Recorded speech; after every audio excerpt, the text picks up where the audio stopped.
Hi అండి, welcome to my channel. ఎలా ఉన్నారు? అందరూ బాగున్నారా? నేను బాగున్నానండి.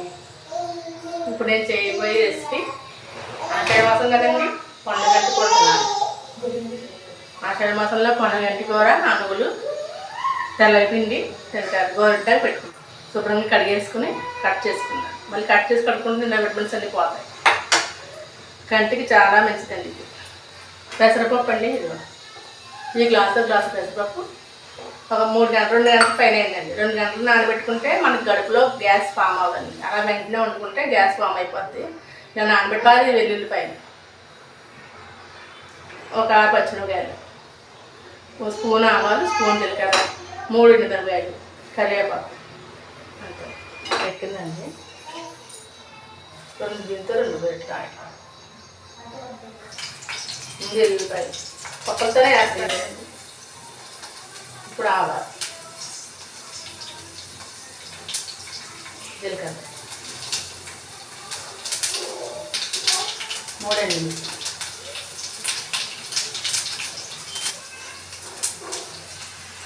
పచ్చిమిరపకాయలు, కరివేపాకు, కొంచెం వేగింది కదండి.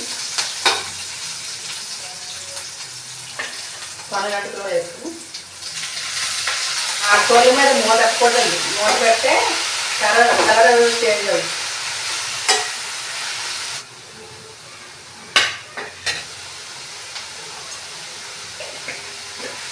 పెసరపప్పుతో వండుకుంటే ఒక టేస్ట్ వస్తుందండి ఆకుకూర. అదే కందిపప్పుతో వండుకుంటే ఒక టేస్ట్ వస్తుంది.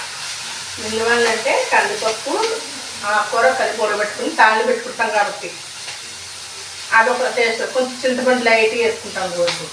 ఇది అలా కాదండి, ఇందులో పులుపు వేయం. ఇది వేసుకున్నాక పెసరపప్పు వేసి ఉడబెట్టుకున్నాం కాబట్టి ఈ ఆకుకి పప్పు కూడా కారం పడుతుంది. అందువల్ల టేస్ట్ ఇదొక రకం అదొక రకం వస్తుంది. ఇంకా వేగాలి ఒకసారి అది కొంచెం మగ్గింది కదా, అది కొంచెం మగ్గాలి. ఇంకా కారం కూడా వేయాలి.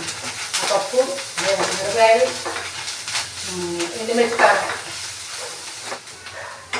వారానికి 2-3 రోజులు ఆకుకూర తింటే మంచిదండి. పిల్లలు కూడా పెడితే మంచిది.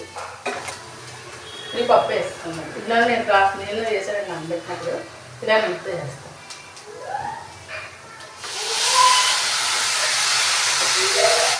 గ్లాస్ వేసేస్తాను. మొత్తం 2 గ్లాసులు వేస్తాను. కప్పు కదా, 2 గ్లాసులు. సగం ఉడిగాక ఉప్పు వేసుకుందాం. అప్పుడు వేసుకుంటే పప్పు పడుతుందండి బేగా.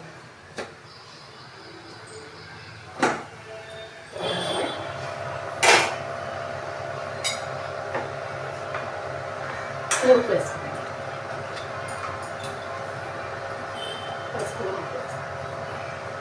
ఉప్పు సరిపడినంత వేసుకుందాం.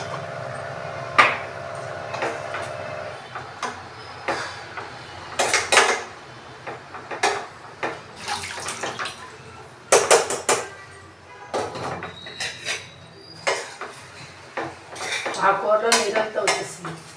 టేస్ట్ చూద్దాం.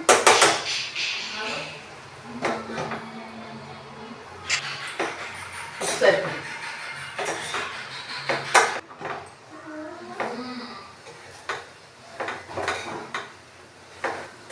అయిపోయిందండి.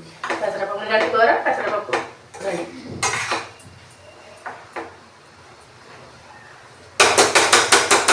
చూడండి, బాగుంది కదా, కలర్ఫుల్గా. మూత పెట్టి నా వీడియో కనుక మీకు నచ్చినట్లయితే లైక్ చేయండి, షేర్ చేయండి, నా ఛానల్ని సబ్స్క్రైబ్ చేసుకోండి. పక్కనే ఉన్న బెల్ ఐకాన్ క్లిక్ చేయండి.